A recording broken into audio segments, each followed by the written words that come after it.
നിങ്ങൾ ക്ലൗഡ് ഉപയോഗിക്കുന്ന സമയത്ത് പെട്ടെന്ന് ലിമിറ്റ് ഹിറ്റ് ആയി പോകാറുണ്ടോ? എങ്കിൽ ഈ 3 കാര്യങ്ങൾ നിങ്ങൾ പ്രോപ്പറായിട്ട് ശ്രദ്ധിക്കുകയാണെന്നുണ്ടെങ്കിൽ നിങ്ങൾക്ക് ഒരു പരിധിവരെ ഈ ലിമിറ്റ് നിങ്ങൾക്ക് എക്സ്റ്റെൻഡ് ചെയ്യാൻ പറ്റും. ആദ്യം തന്നെ നമുക്കിത് എന്തുകൊണ്ടാണ് ഈ ചാറ്റ് പെട്ടെന്ന് തന്നെ ലിമിറ്റ് ഹിറ്റായി പോകുന്നത്, അല്ലെങ്കിൽ ടോക്കൺ പെട്ടെന്ന് തീർന്നു എന്നുള്ള റീസണാണ് നമ്മൾ മനസ്സിലാക്കേണ്ടത്. ക്ലൗഡ് നമ്മൾ അയക്കുന്ന ഒരു മെസ്സേജ് വായിക്കുമ്പോൾ ആ ചാറ്റിലെ ഫസ്റ്റ് മെസ്സേജ് മുതൽ ലാസ്റ്റ് മെസ്സേജ് വരെ കംപ്ലീറ്റ്ലി അത് റീഡ് ചെയ്യും. അപ്പോൾ ചാറ്റ് വലുതാകുന്നതോറും അവിടെയുള്ള പ്രഷർ കൂടും.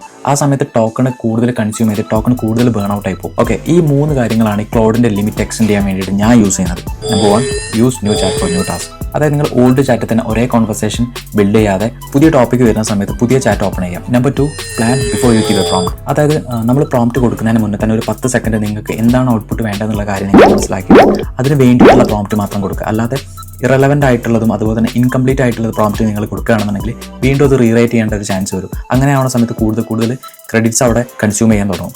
Number 3, tell Claude everything up front. അതായത് നിങ്ങളുടെ ഗോൾ എന്താണ്, അതുപോലെ തന്നെ നിങ്ങൾക്ക് ഏത് ടൈപ്പ് ടോണിലാണ് നിങ്ങൾക്ക് റിപ്ലൈ വേണ്ടത്, അല്ലാന്നുണ്ടെങ്കിൽ നിങ്ങൾക്ക് എന്ത് തരം ഔട്ട്പുട്ടാണ് വേണ്ടതെന്നുള്ള കാര്യങ്ങൾ നിങ്ങൾ പ്രോപ്പറായിട്ട് ആദ്യം തന്നെ ഇൻസ്ട്രക്ഷൻ കൊടുക്കുകയാണെന്നുണ്ടെങ്കിൽ നിങ്ങൾക്ക് ഒരുപാട് ടൈമും സേവ് ചെയ്യാൻ പറ്റും. അതുപോലെ തന്നെ നിങ്ങൾക്ക് കിട്ടുന്ന ഔട്ട്പുട്ട് കുറച്ചും കൂടെ ബെറ്റർ ആയിരിക്കും. അപ്പോൾ ഇതിന് വേണ്ടിയിട്ട് നിങ്ങൾക്ക് വേണമെന്നുണ്ടെങ്കിൽ ക്ലൗഡിലെ പ്രൊജക്റ്റ് യൂസ് ചെയ്യാം. ആ പ്രൊജക്റ്റിൽ നിങ്ങൾക്ക് വേണ്ടിയിട്ടുള്ള ഇൻസ്ട്രക്ഷൻസ് പ്രോപ്പറായിട്ട് കൊടുക്കുകയാണെന്നുണ്ടെങ്കിൽ നിങ്ങൾക്ക് വീണ്ടും റിപ്പീറ്റ് ചെയ്ത് നിങ്ങൾ പ്രോംപ്റ്റ് കൊടുക്കുന്നത് അവോയ്ഡ് ചെയ്യാൻ പറ്റും. അങ്ങനെ യൂസ് ചെയ്യുന്ന സമയത്ത് നിങ്ങൾക്ക് ഒരുപാട് ക്രെഡിറ്റ്സ് അവിടെയും സേവ് ചെയ്യാൻ പറ്റും. ഈ കാര്യങ്ങളൊക്കെ നിങ്ങൾ യൂസ് ചെയ്യുകയാണെന്നുണ്ടെങ്കിൽ നിങ്ങൾ ആ ലിമിറ്റ് സ്ക്രീൻ നിങ്ങൾ ഒരു പരിധി വരെ റെയറായിട്ടായിരിക്കും നിങ്ങൾ കാണുക. അപ്പോൾ ഇതുപോലത്തെ AI ടിപ്സിന് വേണ്ടിയിട്ട് ഫോളോ ചെയ്യാം.